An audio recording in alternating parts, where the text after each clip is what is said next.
Phil, I was telling my co-hosts back in 2015, I got a chance to work for you and Sean, write a couple articles in the super regionals, and then on probably to the best thing he's ever read. They were atrocious, man. I don't know how you guys hired me. They're framed and matted in your office, aren't they, Phil? In my office, not their office. They burned them. They're like, how did this kid turn in this article? But I hope he writes better than he talks. Yeah. But Phil, I remember that was my first experience in Omaha. Really deeply invested within college baseball because I didn't grow up playing the sport. I didn't really grow up watching the sport. I mean, you've covered it for a while. What makes college baseball in postseason special? I think it's that, when you look at the season, now college season isn't as long as a major league season, but still during the regular season they play 56 games. So you always know as you're going through the season, well, if we don't win this game, we got the next one. If we don't win this series, we got the next one. As you get into the postseason, you're into do-or-die situations that you've got to win to be able to keep playing. And the intensity is higher, and that's both with the players and with the fans. So I think just that intensity, and the intensity grows from the conference tournaments to the regionals to the super regionals and then eventually to Omaha. And I think that the overall coverage of the sport, I think there's better talent, there's more, there's better coaching among youth baseball now, so there's more and more good high school players that turn into good college players. I think the product is so much better than it was 20 years ago. And there's just more teams that are strong. When you look at like a Texas State that struggled last year and had a great shot of beating Stanford, the number 2 overall seed in their regional. So I think just the quality of teams and just that whole intensity as you continue to go on in the tournament. Phil, couldn't agree with you more, but I think one thing that even throws baseball over the top in the special feel compared to basketball, compared to football, if you have a good team, you get to watch your team on your campus, your home field, and that's unique about college baseball compared to men's basketball, compared to college football. Postseason games are played on campus until you get to the College World Series, and I think that endures fans to the sport. It's not that, and I know some of the women's sports do it that way, but I think that's another special quality of college baseball.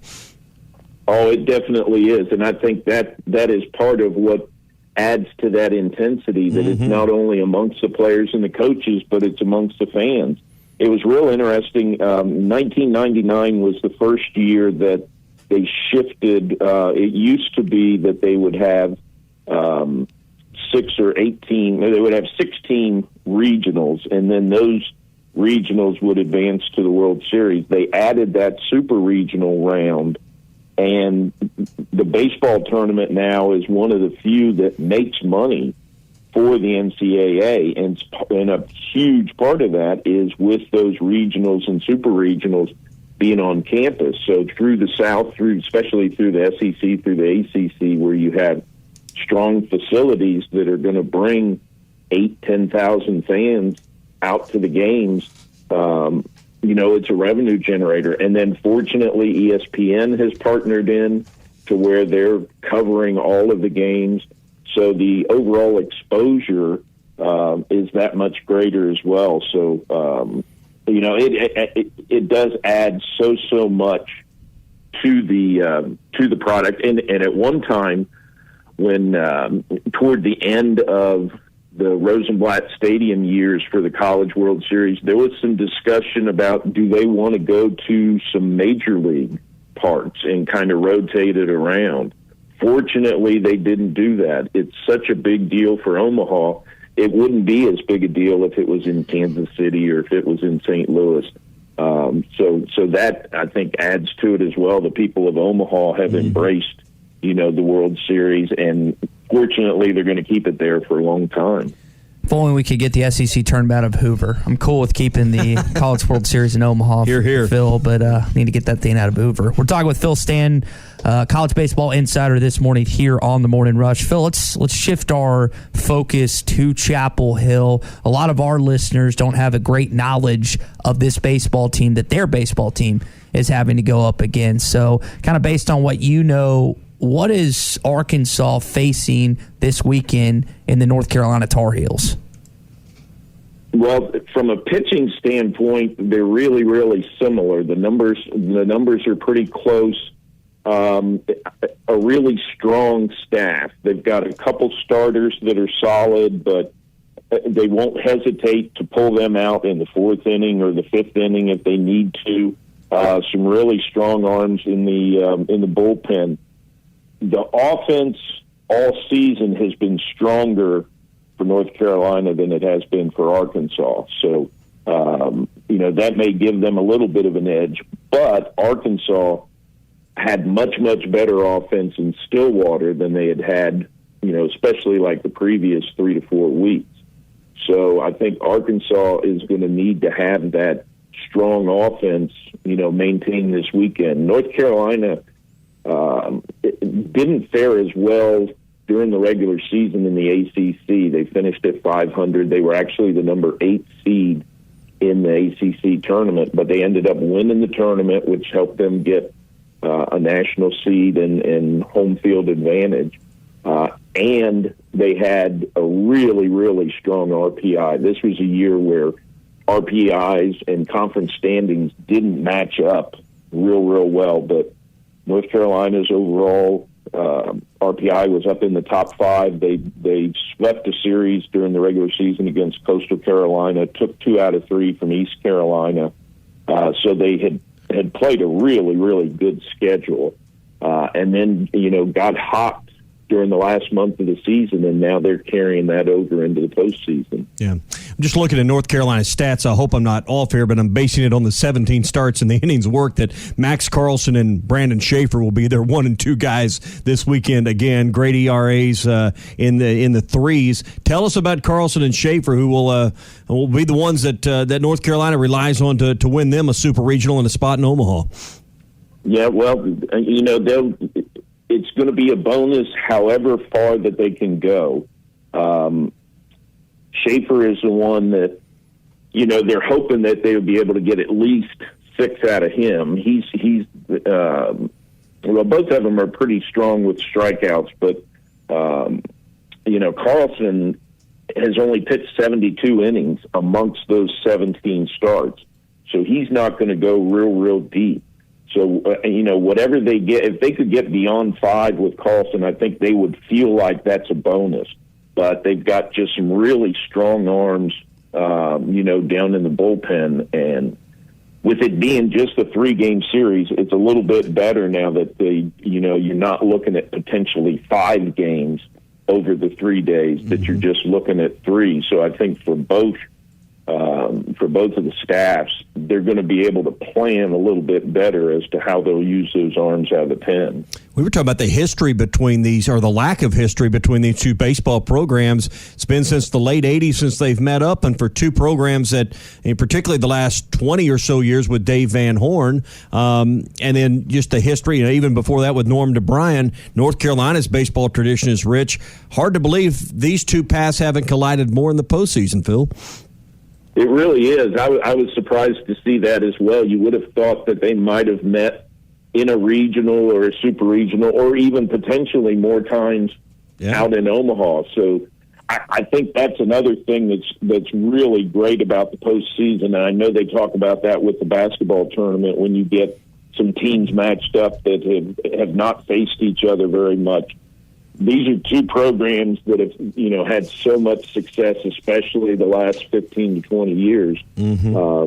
So it is really surprising that they haven't met up in the postseason. Mm-hmm. And some things that we've seen in the past where some teams do meet each other in a regional or in a super regional, that may lead to a series later on.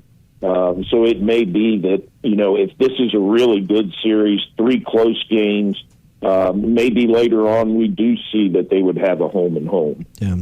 The SEC has 5 teams in the Super Regionals, a couple surprises probably with Ole Miss and even Arkansas. The ACC has 4. Virginia Tech, not normally a power in that league, won the conference and is the number 4 overall national seed. Compare and contrast for us and give us an idea what the ACC is like this year, because I think unlike some other sports where there's a lot of discussion, this is truly a more even deal between the ACC and the SEC when it comes to baseball. It is. The overall RPIs were really, really close. The SEC, this was really an unusual year to have had Tennessee, just separate themselves from the field so dramatically. I think the ACC was maybe stronger top to bottom, or at least through their top 9. But they didn't have that one dominant team, and they didn't have kind of the traditional powers that you see coming out of the ACC, where, a lot of times in the past it's Florida State, it's Clemson, it's Miami. You had Virginia Tech being the top seed. Notre Dame ended up being a 2 seed in a regional. A lot of people thought they should have been a 1 seed and that they should have been hosting. It was more spread out. Louisville, had a really good season. It's interesting amongst the super regional matchups. We've got 3 of them that do pit the SEC against the ACC, and there are a lot of people that when you get into the postseason, they do have that interest in how the conferences are doing. How's the SEC doing compared to the ACC?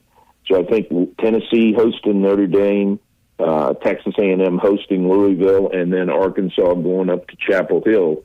A lot of people are going to have their eyes on those 3 to see how those matchups go. Mm-hmm.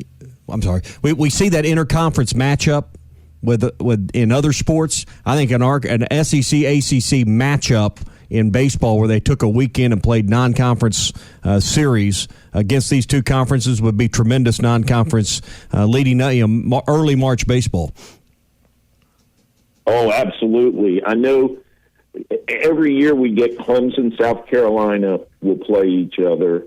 I think Clemson, Auburn have played each other. So there have been some, not as many as I would like to see, especially early in the year. Mm-hmm. You've got so many Midwest and Northeast teams that are looking to head south.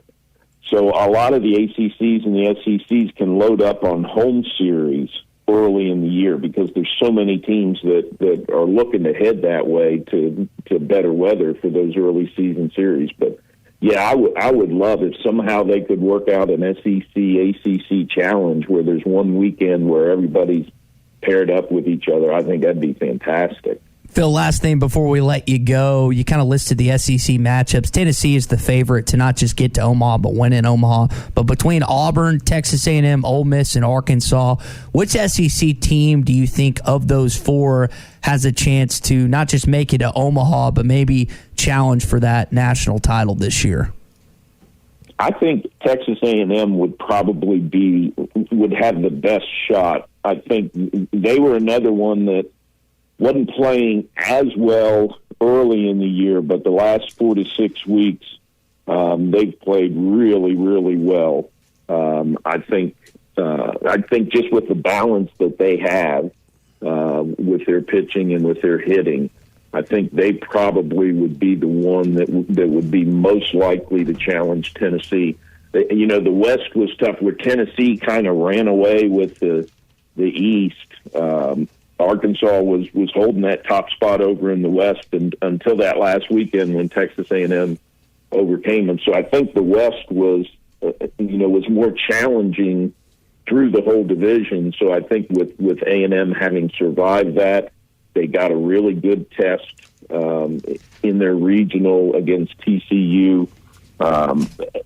Louisville's bats will be really strong, but I think A&M will be comfortable being at home. I think they'll be able to handle that. So they're going to have a lot of momentum heading into the World Series if they're able to get there. So I think they would be the team that probably would have the best chance of being able to challenge Tennessee. Phil, we'll stop it there this morning. Appreciate you waking up early with us. Enjoy the Super Regionals this weekend. We'll see if the Razorbacks are able to advance in Chapel Hill on to Omaha.